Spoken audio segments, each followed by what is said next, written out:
4A ya, yang saya banggakan. Sebentar ini. Alhamdulillah.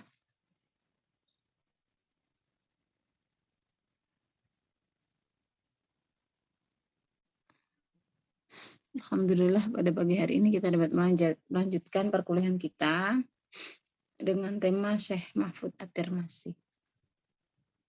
Syekh Mahfud At-Tirmasi adalah ulama, bisa dikatakan sebelumnya terima kasih pada pemakalah ya, sudah memaparkan tadi. Teman-teman sudah pada baca semua belum nih makalahnya?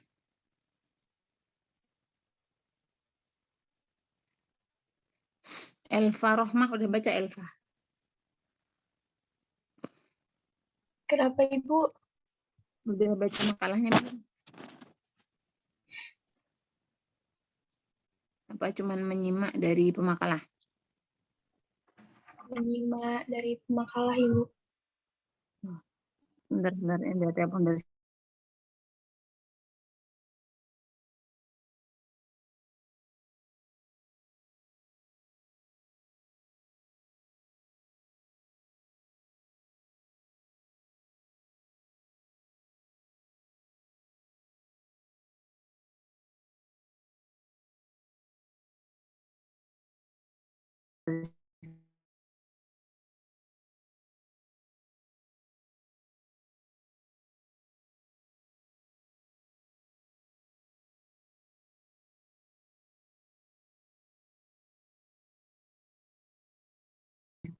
Oke.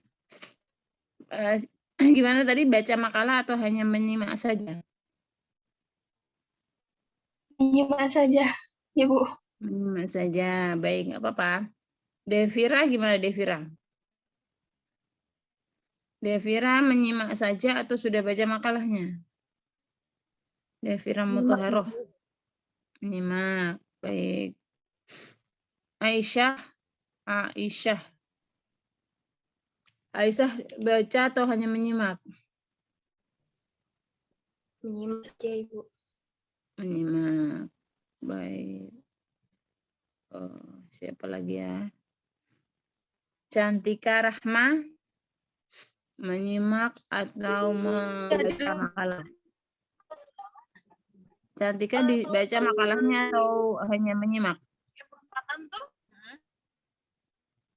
Gimana Bu?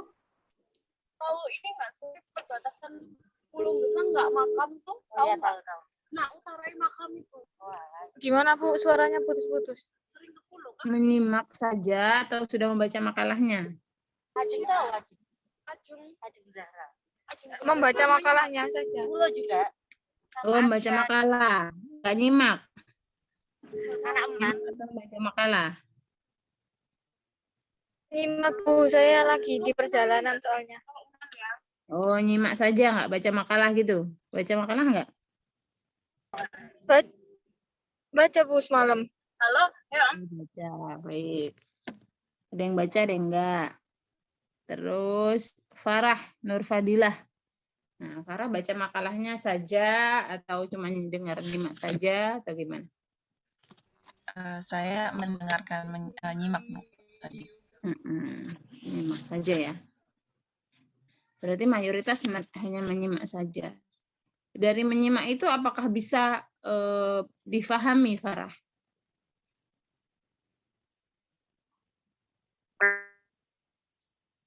Hanya dikit aja Bu dipahaminya.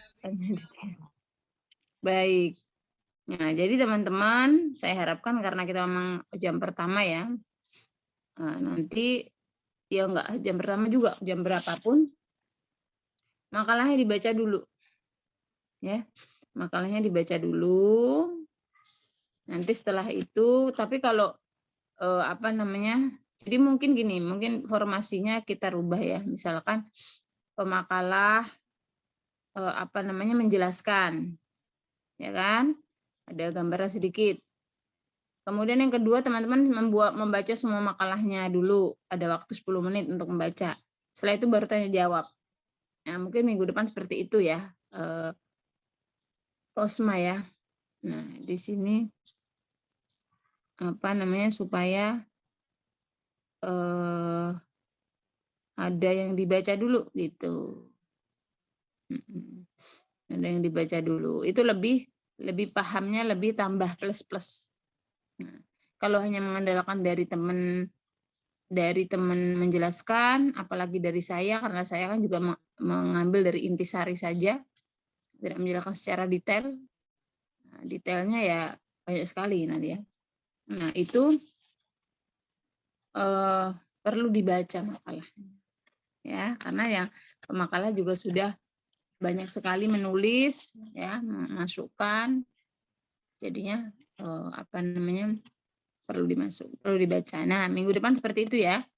Siapa koordinatornya di kelas ini? Ibu. Siapa? Farah ya? Kamelia, Ibu. Kamelia ya. Kamelia yang tadi WA saya, baik.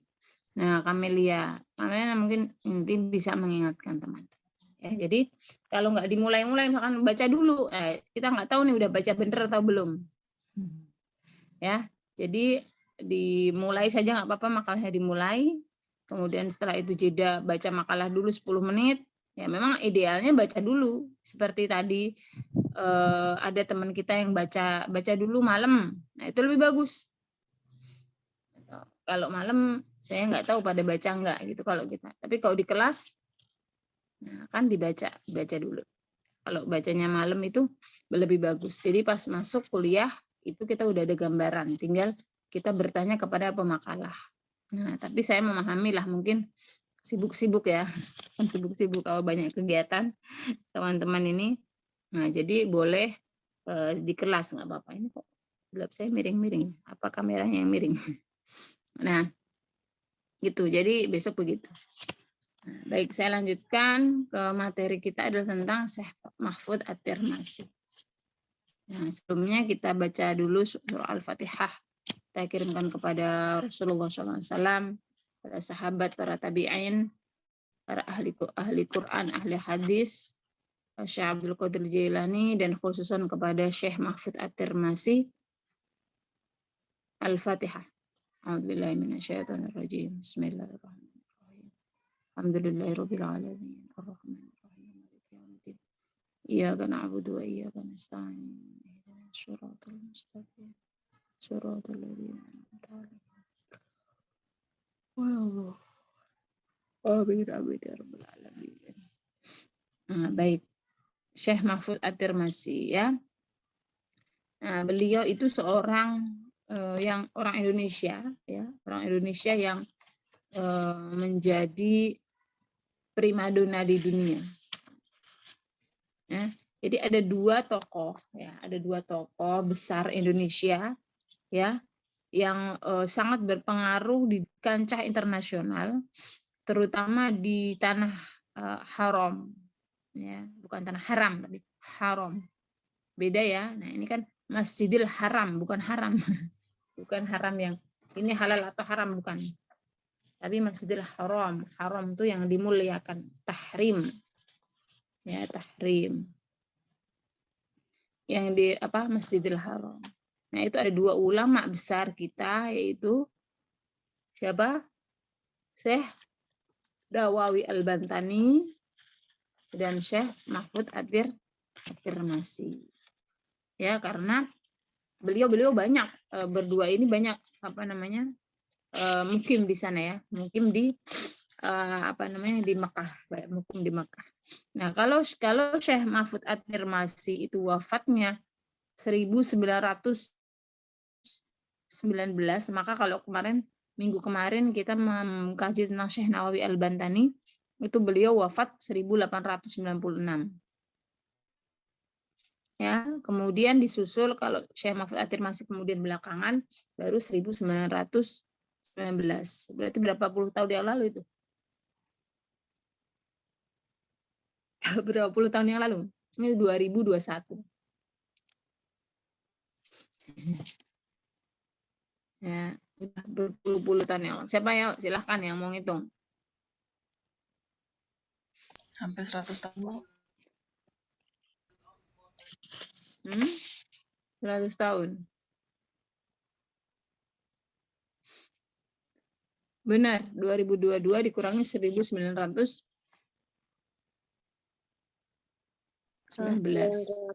Ya, sekitar ratusan tahun. Nah, baik. Nah, itu jadi sudah beratus tahun yang lalu lah ya, 1 abad. 1 abad. Nah, tetapi sampai sekarang, kenapa kenapa kok sampai masih dikenal? Bahkan ada sebuah buku mengatakan bahwa Syekh Mahfud, kok di sini anginnya sepoi-sepoi sekali, bukan sepoi malah kenceng. Jadi bikin ngantuk. Dan tadi pintu saya tutup tapi agak ngap. Nah, Syekh Mahfud At-Tirmasi itu sampai ada yang menyusun buku ya, beliau menyusun buku adalah ulama hadis pertama. Astagfirullahaladzim, dari mana kucing? Bentar, saya ada usir kucing.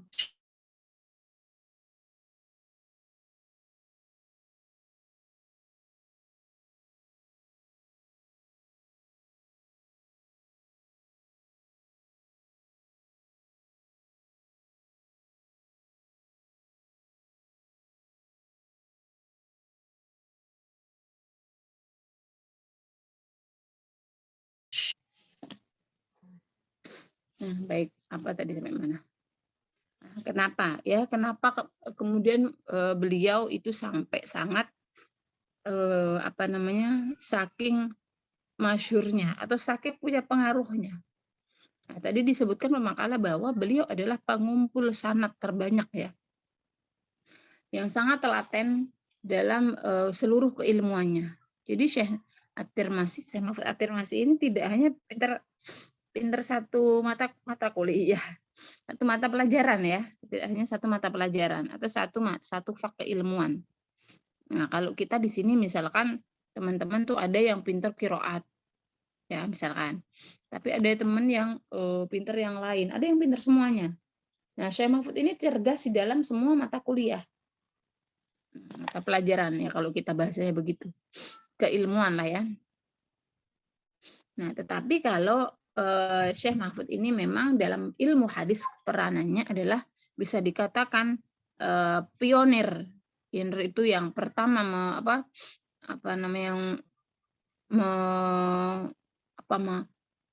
pionir itu ya, sebenarnya sudah ada Syekh Nawawi Al-Bantani. Nah, tetapi lebih kencang lagi ada Syekh Mahfud At-Tirmasi ini. Ya.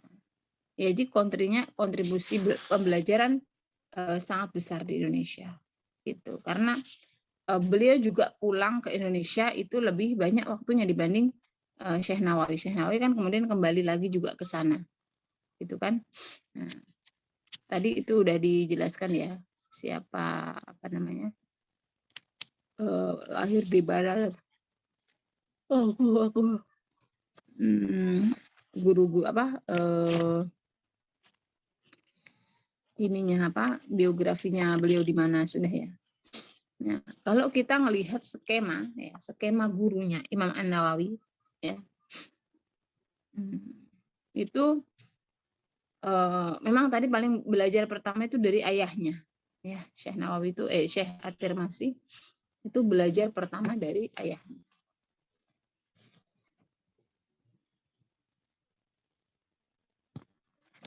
Dari ayahnya terlebih dahulu ya. Kemudian tadi juga sudah dibaca siapa-siapa saja gurunya. Kalau yang share nge-share di YouTube itu kelas ini atau kelas yang ya? Yang mata kuliah saya. Karena ada yang nemu kelas ini atau kelas yang lain untuk kelas E. Kelas ini juga, Bu. Siapa Kamelia? Oh, kelas ini juga. Nah, baik. Nah, gurunya ya diantaranya ya ayahnya. Kemudian nanti kalau teman-teman sekarang itu kan kita sedang giat untuk melakukan kegiatan kajian pada naskah-naskah ulama terdahulu. Nanti ada Kiai Haji Soleh Darat. Kiai Haji Soleh Darat ini termasuk gurunya Syekh Mahfud At-Tirmasi. Nah, Kiai Soleh Darat inilah yang mengajarkan Kartini. Ya, Ibu Kita Kartini itu loh. Ya, teman-teman pada hafal nggak Ibu Kita nyanyi lagu Ibu Kita Kartini? Ya. Ibu kita Kartini, Putri Sejati. Nah, itu adalah murid dari juga Kiai Haji Soleh Darat. Ya, Kiai Haji Soleh. Nah, kalau kita menyampaikan gurunya pasti banyak sekali ya, guru-guru siapa. Tadi murid-muridnya juga sudah ada. Banyak ya, sampai kepada kita ada siapa namanya? Mbah Kiai Hashim Asy'ari gitu kan. Mbah Kiai Ahmad Dahlan gitu kan. Nah, itu semua Syekh Nawawi Pasuruan ya.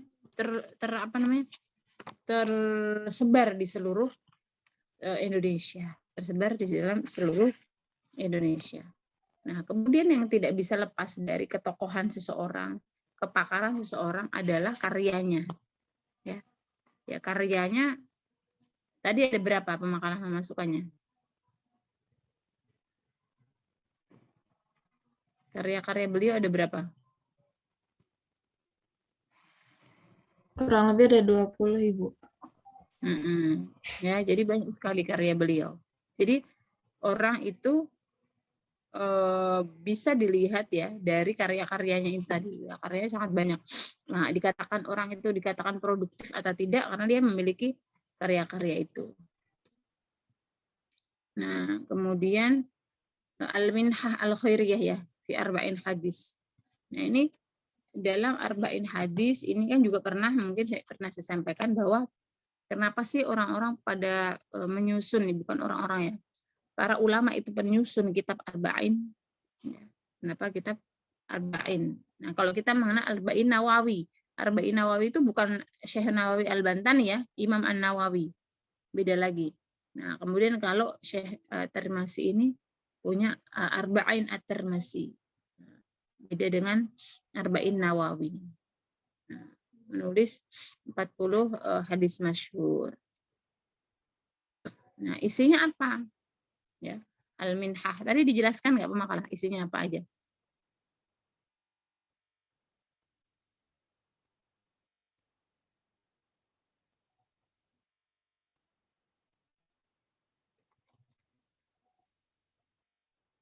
Nah, baik. Nah, sini saya singgung sedikit.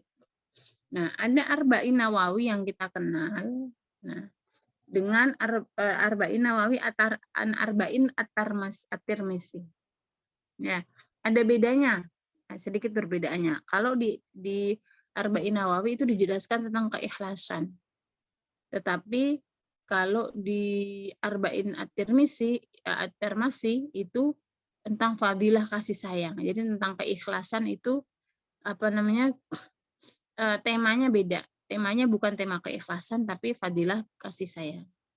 Kemudian diantaranya lagi tentang nasihat gitu ya. Nah, nasihat kan kita tentang nasihat, maka dalam Syekh Mahfuz At-Tirmizi itu Arba'in At-Tirmizi itu adalah taat ya, taat kepada Rasulullah, anjuran taat kepada Rasulullah. Nah, itu ada perbedaan sedikit gitu ya, ada perbedaan sedikit tentang Arba'in Nawawi dengan Arba'in yang ini. Yang mungkin kalau itu maksudnya dilihat dari daftar isinya ya. Daftar isinya. Jadi kalau Mahfuz At-Tirmizi itu teman-teman udah pada ngaji Arba'in Nawawi belum? Udah pernah ngaji belum? Yang pertama tentang keikhlasan, kaidah Islam, rukun Islam, tentang niat, gitu kan? Nah, itu tema-temanya agak berbeda ya, berbeda dengan At-Tirmizi ini. Gitu. Kemudian apa lagi yang penting ya? Tadi ada pertanyaan yang belum dijawab, mungkin ada nggak? Makalah.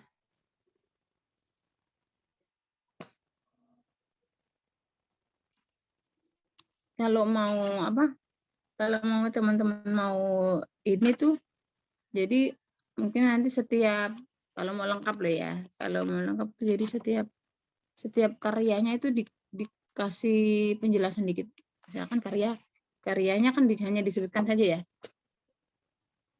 hanya disebutkan, tetapi bisa dikasih resume sedikit.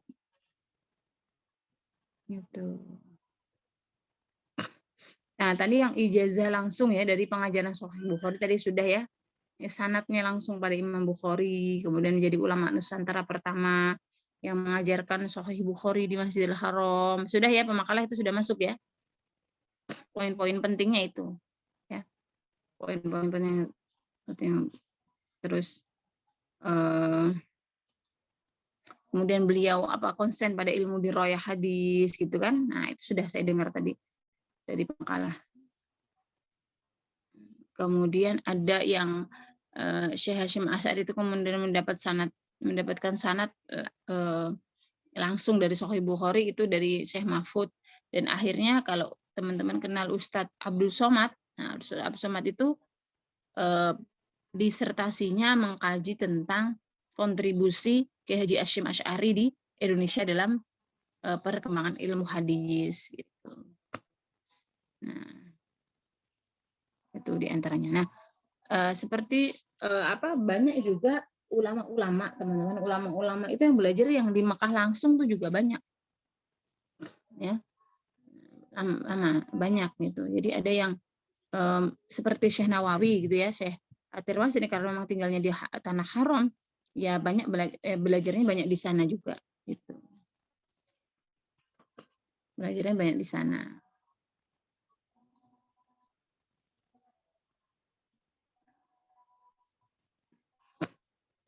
Itu.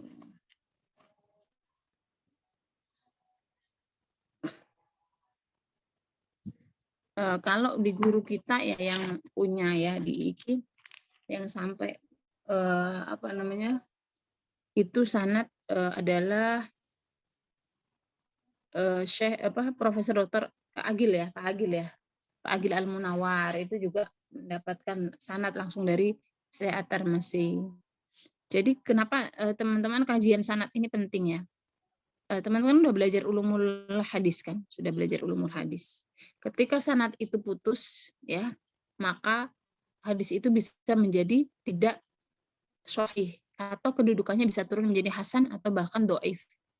Nah, Syekh Mahfud ini beliau memang konsen sekali dalam kajian sanad. Ya, seperti tadi juga ilmu diroyah. Hadisnya juga. Berarti ahli dua-duanya dong, Bu. Iya. Ya sanadnya, ya diroyah. Diroyah itu apa sih? Apa diroyah Elfa? Elfa udah saya tanya belum tadi ya? Udah ya kayaknya. Hanun coba, Hanun Fajariyah. Hanun ilmu diroyah hadis itu apa sih? Tadi pemakalah dan saya ulangi lagi bahwa Mahfud juga berkonsen dalam kajian diroyah hadis. Nah, diroyah itu apa?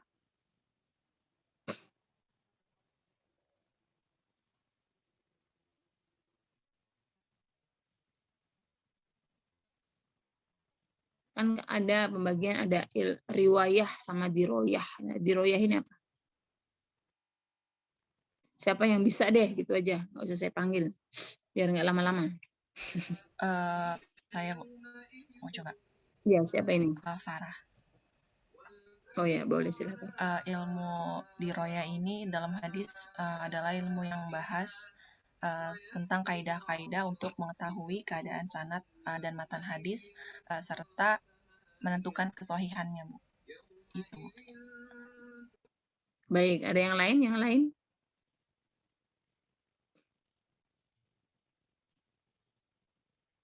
Yang lain selain Farah ada yang bisa?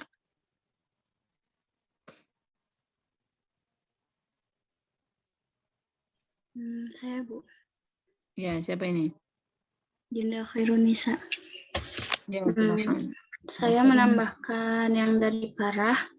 Jadi kan diroyah ini merupakan suatu pengenalan dan pengetahuan yang mana ilmu diroyah hadis. Jadi kita mengetahui pengetahuan serta pengenalan tentang kaidah-kaidah yang bakal kita ketahui tentang ikhwal sanad, terus matan, cara menerima dan menyampaikan hadis. Ya, baik. Ya, betul ya. Jadi intinya itu. Tapi saya mohon kepada 42 yang hadir pada pagi hari ini tolong dibuka lagi, dicatat lagi ya. Semua nulis tuh, ilmu diroyah itu apa, ilmu riwayah itu apa. PR nih, PR. Silahkan dikerjakan. Boleh lihat. Tapi teman-teman harus mencantumkan sumbernya dari mana. Misalkan Aulia Rahma. Ya, Aulia Rahma ini nyari karena dapat tugas dari saya hari ini ilmu diroyah sama ilmu riwayah ya. Nah, intinya tadi udah dijawab ya, boleh. Ya, kalau ilmu diroyah ya tadi berkaitan dengan sanad maupun matan. Nah, kemudian ilmu riwayah itu apa? Ilmu kan kalau dalam hadis ada ilmu diroyah, ada ilmu riwayah. Nah, silahkan semuanya cari, tulis di kalian punya buku kan ya? Apa sih? Agenda ya, apa sih? Binder ya. Kalau saya dulu pakai binder. Kalau kalian pakai apa sekarang kuliahnya? Pakai binder atau pakai buku? Pakai binder. Buku tulis. Kayak binder, Bu. Buku tulis. Ada yang binder, ada yang buku tulis ya. Nah, pakai binder. Itu silahkan cari. Nah, itu udah dipelajari sebenarnya Bu, udah waktu semester awal Bu, udah ya, nggak apa-apa, diulangi lagi. Sekarang semua tidak terkecuali ya. Nanti minggu depan insya Allah saya tanya yang sudah ketemu sumbernya dari mana. Syukur kalau dari buku hadis ya, dari buku hadis siapa. Ilmu diroyah adalah apa? Ilmu diroyah apa? Paling itu 1 lembar aja, penjelasannya apa, penjelasan intinya. Maka akan diantaranya dapat kita kan itu kajian sanad dan kajian matan. Nah, kalau kajian sanad kan berarti tentang diantaranya ittisolus sanad, ya adanya ilat atau tidak, gitu ya. Kalau dalam segi matannya,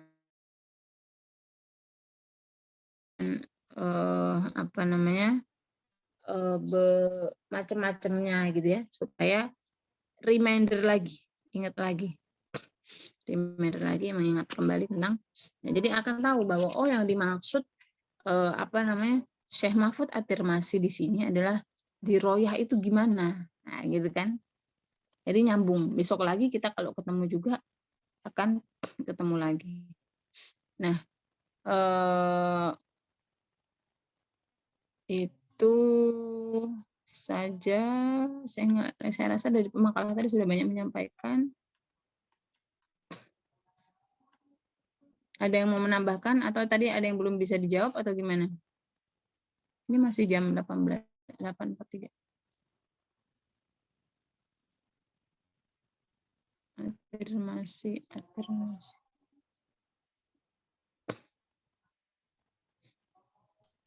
Ibu, tadi ada pertanyaan yang belum kejawab, Ibu. Apa itu? Jadi ada pertanyaan tentang kitab Manhaj Zawi An-Nazar. Itu kan beliau mensyarahkan kitabnya Nazm Alfiyah karya Imam Suyuti. Setelah dia ada yang nanya, Bu, tolong disebutkan contoh penjelasan dalam kitab tersebut. Nah, itu belum kejawab, Ibu. Itu harus buka kitabnya dulu ya.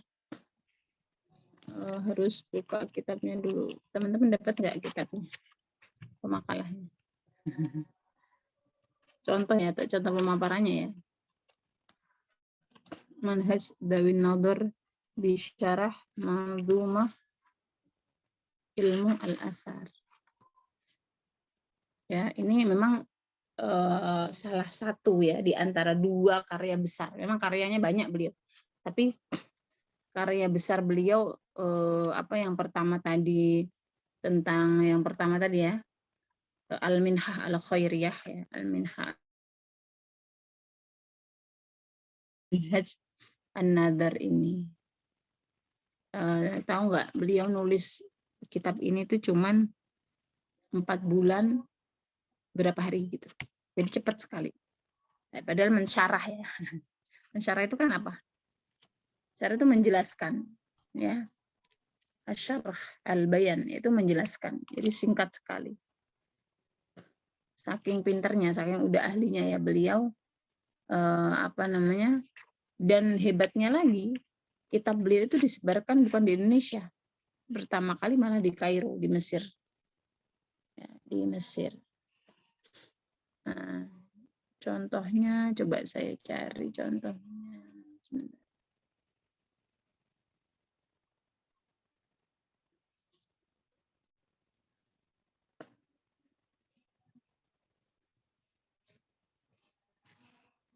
Karena itu sudah gini, sudah tatarannya ya. Memang karena yang disyarah itu kan tadi apa namanya,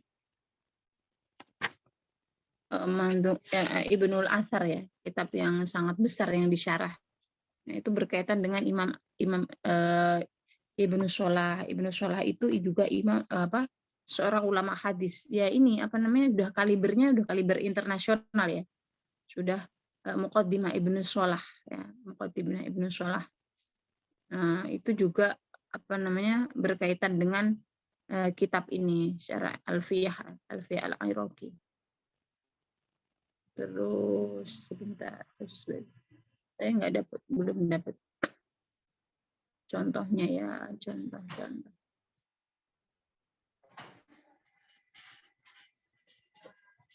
Nanti kita coba cari ininya ya, PDF-nya saya juga ada enggak ya?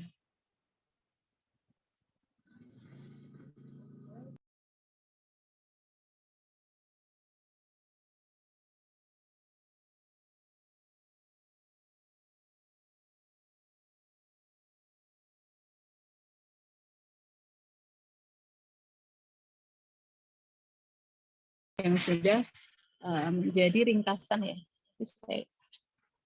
Ringkasan buku sudah menjadi hasil penelitian itu.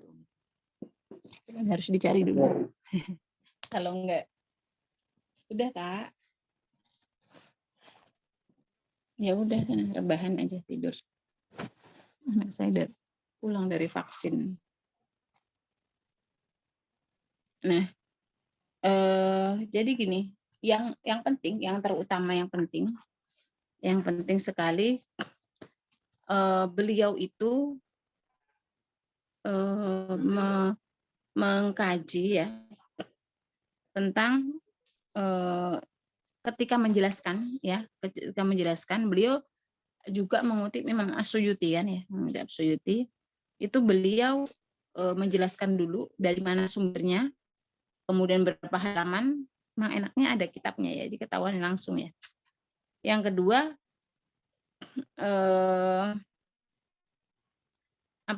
tidak menjelaskan, tetapi menerangkan dulu. Yang kitab Alfiyahnya itu diterang gitu ya. Dan seharusnya selainnya, misalkan gini, beliau mengutip siapa itu beliau jelaskan dulu. Kemudian pendapat beliau, biasanya begitu.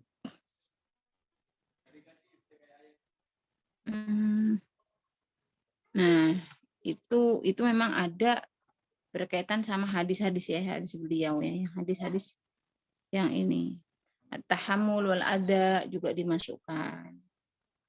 Nah, itu memang harus ada. Saya punya bukunya kok, apa namanya, yang menjelaskan tentang sudah ringkasan ya. Tapi kalau kita lihat ini ada satu bukunya, cuman kalau dijelaskan di sini panjang sekali. Nah, nanti mungkin saya ringkaskan, PR buat saya. PR buat saya, nanti diingatkan aja Kamelia ya. Nanti akan saya jelaskan. Nanti kalau dapat PDF-nya saya share PDF-nya kalau ada. Itu bagus sekali. Yang bertanya siapa tadi? Tadi yang bertanya Anissa Fitriana, Ibu. Ya.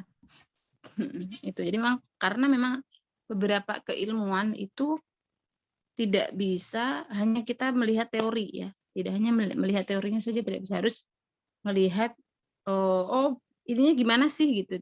Terus kalau teorinya begini, prakteknya bagaimana? Dalam sisi praktik dalam hadisnya ya, maksudnya bukan hadisnya, dalam kitabnya. Jadi kalau misalkan seperti saya jelaskan tadi bahwa Syekh At-Tirmasi menjelaskan, kemudian kadang mengutip pendapat siapa gitu ya. kadang menjelaskan sumbernya gitu ya, kadang tidak. Nah, itu kan kalau hadis memang bagusnya memang lihat kitabnya langsung. Maka di kajian kitab hadis itu ya memang apa namanya, kalau kita belajar kajian kitab hadis sudah belum ya? Udah ya? Semester lalu ya? Oh, semester ini. Nah, di kajian, oh iya sih. Nah, di kajian kitab hadis itu, maka bagusnya memang teman-teman langsung kan ngeliat sistematika ya. Sistematika, misalkan dijelaskan ada sebelum menjelaskan hadis, apa namanya, menyebutkan sabab wurudnya dulu, misalkan. Nah, gitu dan sebagainya. Nah, itu lebih apa namanya, lebih akurat itu memang kita ngelihat kitabnya sama dengan ini tadi. Meskipun kita jelaskan bagaimana Syekh Mahfud ya memberikan syarah ya kepada syarah Alfiyah gitu ya. Itu apa namanya, lebih akuratnya melihat kitabnya langsung. Di kajian kitab hadis teman-teman ini enggak suka harus ngelihat kitabnya langsung enggak? Siapa yang ngajar? Iya Bu, disuruh bapaknya harus tampilin Iya. kitabnya. Iya, Pak Sofyan ya? Iya. Jadi memang itu lebih akurat. Jadi dia bisa melihat sistematikanya. Oh, habis apa namanya? Habis baca sampai ya, kalau saya dulu belajar itu sampai hatta bismillah ya. Bismillah itu digunakan tidak oleh muhadis yang apa memasukkan hadis. Bismillah dulu. Terus habis itu disebutkan hadisnya. Terus kemudian setelah itu dijelaskan apanya dulu gitu loh. Apa mufradatnya dulu ya dan sebagainya. Nah, itu memang apa menjadi kajian yang karena nanti akan setiap berbeda antara kalau kita lihat di tafsir sama di hadis juga begitu. Setiap mufasir itu beda menampilkan penafsirannya, hadis juga apa namanya beda menampilkan hadis-hadisnya dan syarah-syarahnya. Itu ya. Ada lagi? Nah, mungkin masih ada waktu. Ini silahkan dibaca. Yang tadi belum baca makalahnya, silahkan dibaca. Tolong nanti saya diingatkan yang PR saya tadi ya.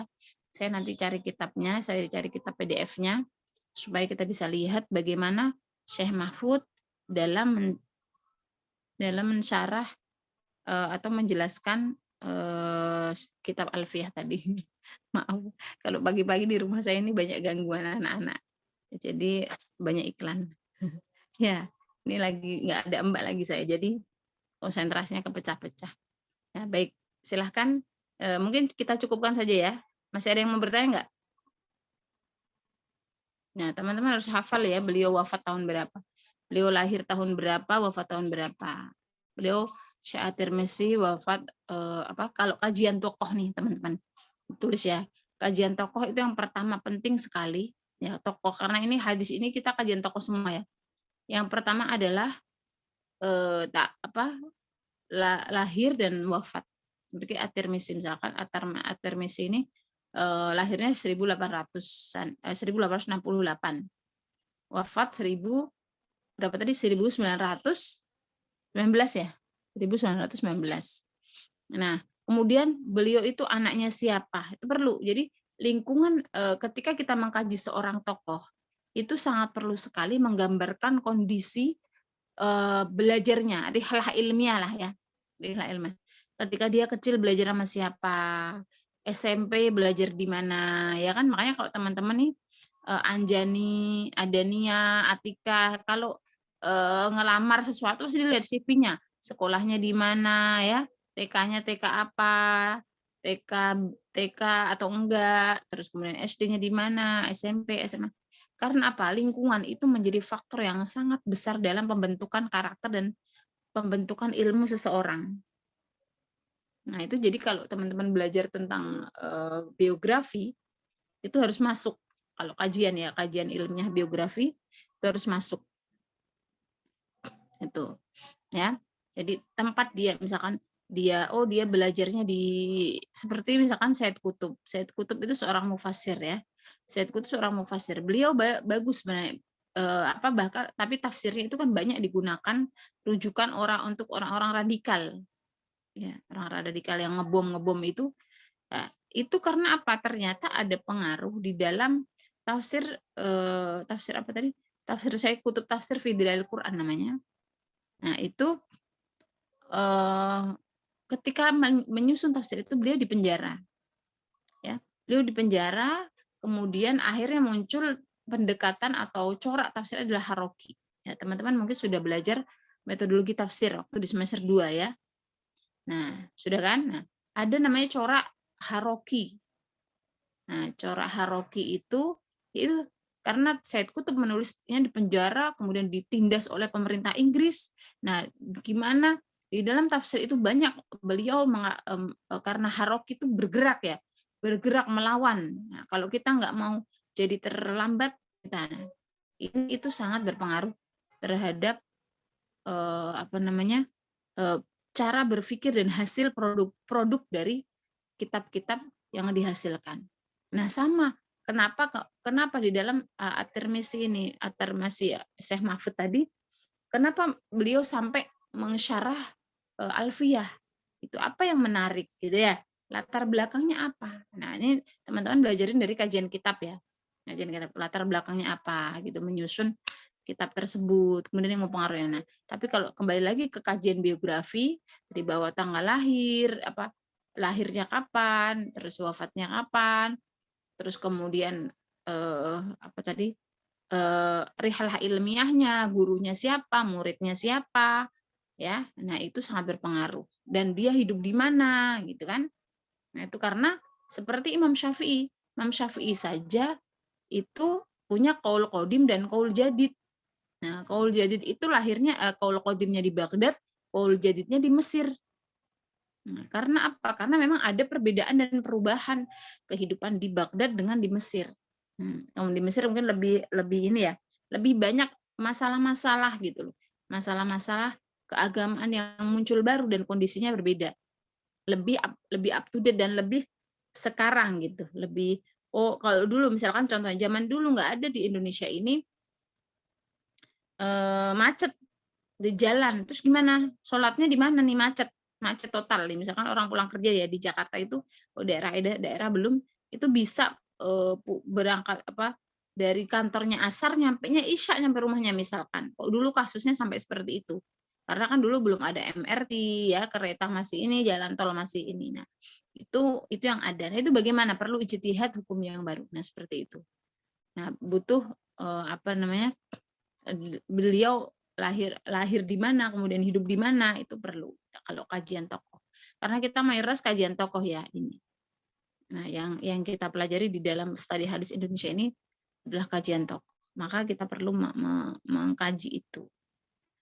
Terus apa lagi ya? Sudah ya, mungkin yang penting itu guru murid. Nah, kenapa Besi Bu tahun wafat itu harus ada gitu. Nanti kalau teman-teman nulis skripsi harus misalkan menuliskan tokoh, itu harus ada tahun wafatnya. Kenapa gitu kan? Kenapa? Karena itulah yang indikasi pada ittisolus sanad tadi. Ya.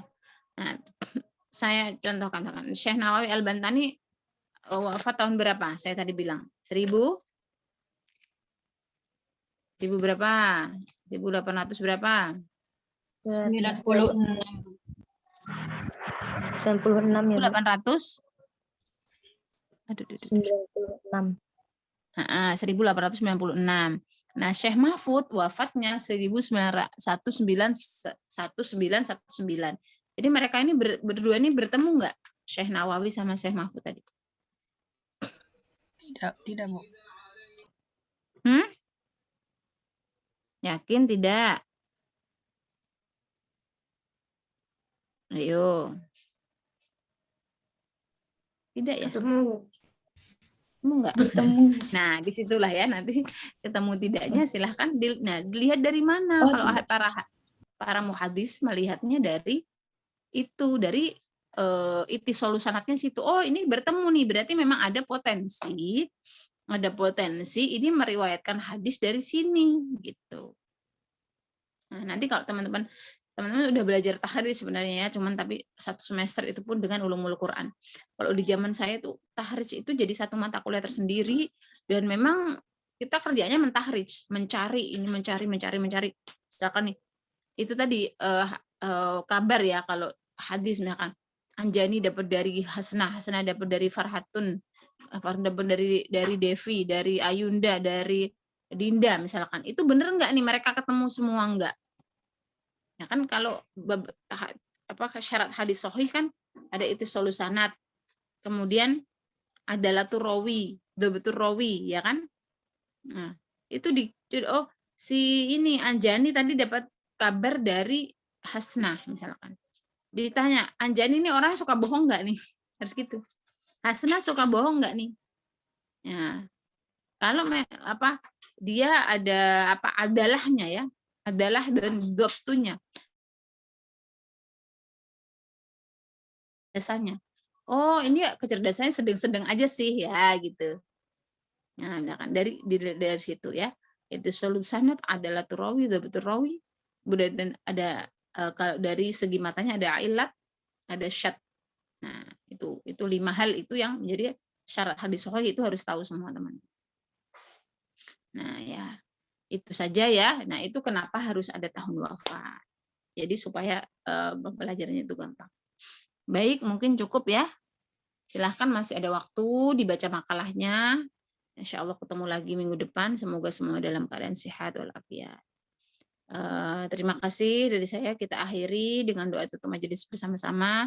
Subhanakallahumma wa bihamdika asyhadu an la ilaha illa anta astaghfiruka wa atubu ilaik. Dari saya kurang lebihnya mohon maaf. Wallahul muwaffiq ila aqwamit thoriq. Assalamualaikum warahmatullahi wabarakatuh.